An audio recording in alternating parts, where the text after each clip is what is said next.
Welcome back. I'm Kim Bailey. She's Juliana Osborne, and this is Inside Exec. Today, we want to explore what it means from both sides of the interview table when you have gaps in your career. We want to look at how you, as an applicant, can make those gaps in your career work for you, because they will have worked for you in a personal sense, regardless of the reason for them.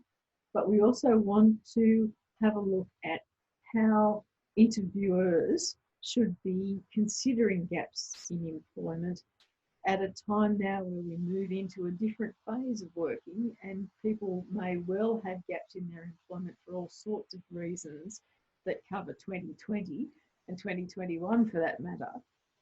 So let's have a look at what gaps in employment mean and how you can best use them to get the most information that is relevant to you for your career or you for your organisation. The first thing I would say is let's change our mindset at the beginning. If you are looking for employment and looking at employment gaps, then that has to be already a positive. So you're not looking at the gaps. How do I explain myself? How do I hide them? What do I do about it? Whether it's in a CV or in a conversation, you've got to give yourself time to think it through and think about articulating it. But after you worked out, why did I have a gap? What did that give me? That is a very positive. And how am I now? And work with that. And then once you've done that, then you're able to articulate it, whether it's an interview, whether it's bumping into people or whatever it is. So let's take some examples about why a career gap. A person was made redundant longer to get a job than expected. And nowadays it's even longer still. So what did you do with that? How did you behave towards that time? How did you fill in that time? How did you go about looking for a job? Those things and those skills that you built on top of that, and these skills would be persistence, resilience, determination. Yes, I fell down and knocked about by the rejection, but I'm up again. So you look at that.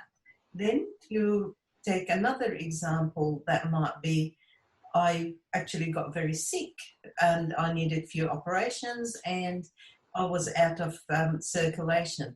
No need to hide that. Nobody wants to be sick. It happened. And yes, it took your body a lot of time to mend. And guess what?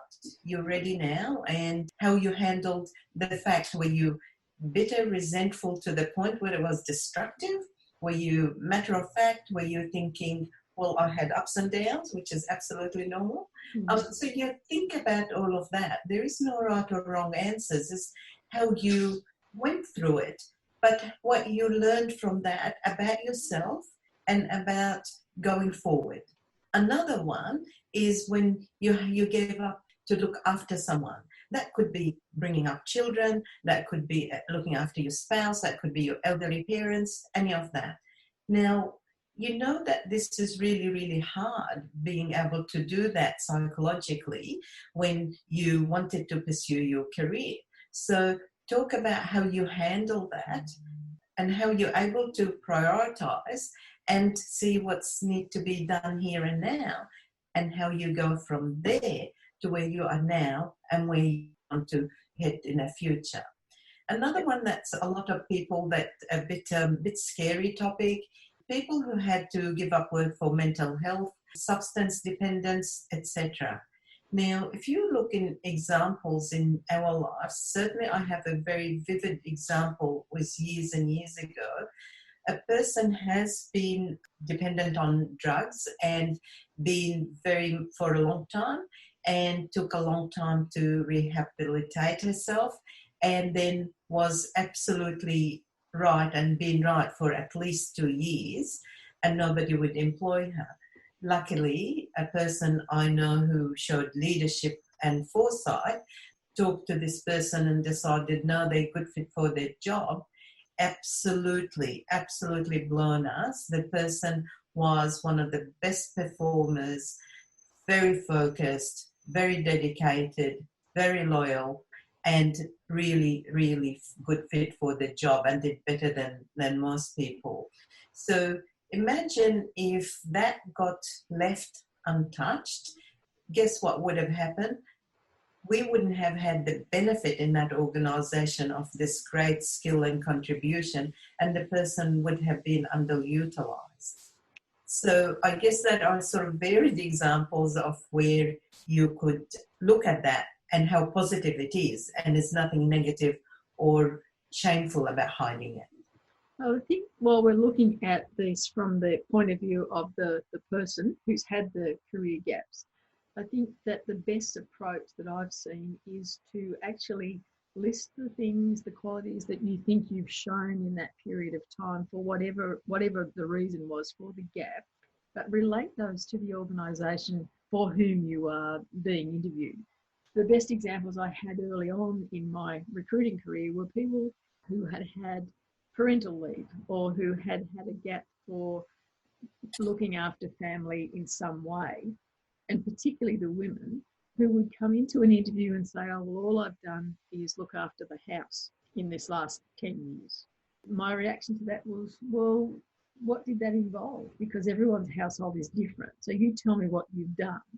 And in terms of time management, getting half a dozen kids to different sporting activities or after school activities or to school in the mornings, the budgeting, the money management side of things to actually have enough to make things work in that period of time, those two alone are very significant skills that you can offer to any organisation.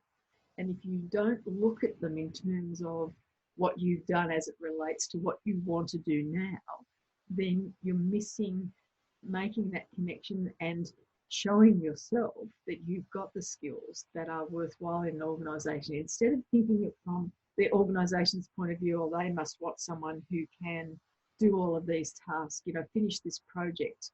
And what does that involve? That involves time management, it involves budgeting, it involves resourcing of humans and other activities as well.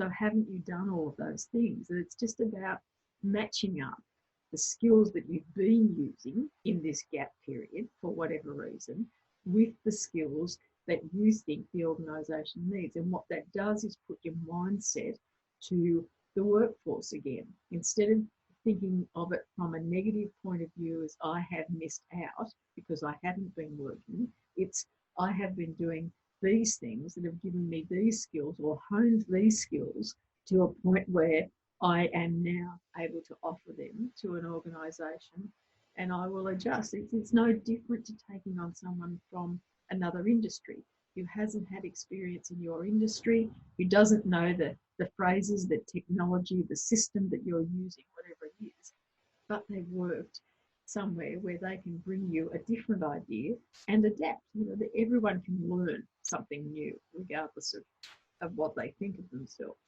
And that's part of making a job interesting, is learning the new things. You don't want to go from one square peg into the next square peg, really. But why would you change? If that's all you want to do, if you want to do the same things, just use the same skills in a different place, why would you change? Where's the challenge in it? We really change and we really move on because we want to do something better, something different. So make sure that you're thinking about where you're going and what they might be needing. And you might well, in that process, identify something that they haven't thought about. So you might have skills in a particular area. So say these days, say you're really good at finding out how-to videos on YouTube, and you're going to an organisation that's never thought of looking at things that way, and all they do is struggle with, we don't know how to do this, instead of utilising someone who says, well, I know how I can find out. I can find, it's research skills. So it's another thing that you do every day. We do it every day. That's my go-to place. At the moment, we're moving between locations, and so we will often stay at motels, and we stayed at some executive villas a couple of weeks back, and they had an induction hot plate system. Now, I've never used one. I had no idea how to turn it on, what to do with it, how to turn it off. What did I do? I went to YouTube, and I have got the phone sitting up beside the hot plates telling me what to do, how to work the stove. So it's that sort of stuff that we don't think about. We might do as second nature, or we don't think it's relevant to the workplace, but it is. their skills at the basic level, their skills that you can offer an organisation. As an organisation, you're also looking for people, have a think about those people with those employment gaps and the huge abilities they gained out of that. For example, if you're going through a major restructure, you think these people are going to handle this better or worse than people who haven't had the career disruption they had because of necessity, how they coped with that. With the COVID, we asked people to take time off. We asked people to reduce their salary. We asked people to be on hold, their lives on hold. Do you think these people would handle that better and realize that it is doable? I prioritized before. I have been able to get out and manage financially, or what I have to do to get to where I am now. So they'll be your change agents. They would be the ones that would help others as well to let them know it's okay. It will work out. We'll just have to work with what we've got. And I think that is a skill that is not easily available when you haven't been through these major experiences yourself. So if you look at that, if you look at the fact that you got these things, now let's talk about, okay, so it's not COVID and it's not redundancies. Let's look at you're going through a big major merger and acquisition. That's a huge thing an organization goes through. People go through worrying times about, okay, they need two of us, one of us. Am I going to get a promotion? Or am I going to get the sack out of this initiative? Whatever. How do you think the people with the break would respond to that? You know what I said before, and I think I would say it again. I think there will be, again, an asset in that situation because they have experienced that in a big way, and they can help others. You think about if you wanted to move locations, which is from state to state, and about how do you pick the people that are going to rise to that challenge, be flexible, adaptable, and find a way to make it happen. We always think about the career gap as a negative. I do not believe that. So who are career-minded, who want to climb up this ladder, etc. Guess what? These people are even better at this than someone who had a continuity of employment because they want to make up for that time as well. We've talked about it from the point of view of the people who have the career gap. And we've touched very briefly on the people who would be interviewing them. And I think we probably need to reinforce it. If you're in a position where you're looking for someone to fill up a position, I would suggest that you look for the people who have the career gaps first and actually take a different approach. Take the approach of, I want to see what variety, what you've done with your life, what you can bring to this organisation, rather than I have this algorithm, this formula, these boxes I have to tick that say you've done this, you've done this, you've done this. You tell me what it is that those gaps have provided, because I know what the work experience has provided because I can see it in terms of the resume or the information that you've provided. What I'm interested in, and be interested in it. We actually listen to what they've got to say about the gaps and see how that relates to the position you're filling. Again, that's a really, really big point, is make sure you find out what these gaps are and what was gained, rather than assume a gap is wrong, it's bad. It's not. And part of that is the approach you take, because they will be anxious, because it's not the norm for people to be welcoming gaps in careers. So when you're asking the questions, you need to couch it in terms of the fact that you are interested and that you're always fascinated by people who can take those gaps, who can use those gaps to their advantage. And so you want to know how they have used those gaps to their advantage, rather than it be the underlined finger pointing of, you've got gaps in your resume. What does that mean? Yes. Tell me now. And another bit is, I often get people asking me, how do I address this? A person with it's a partial gap. So what they did is they all the things we said before can be the same examples. However, this person decided to be able to manage caring for others and getting better themselves. So whatever the reason is, they still need some income as well. So they go for a lesser job that might be 2 days a week, and it might be nothing like the corporate career they had started and wishing to finish later on. Might go for doing deliveries, home deliveries. They might go for working in a supermarket stacking shelves. Now, these things they worry about, saying, oh, they're going to say I'm not ambitious. And I go, stop. Why did you do it? How strong does a person have to be to do that? It's incredibly strong to do that. Resourceful, absolutely dealing with the situation they got in a best way. And how good is that for a company to have those skills?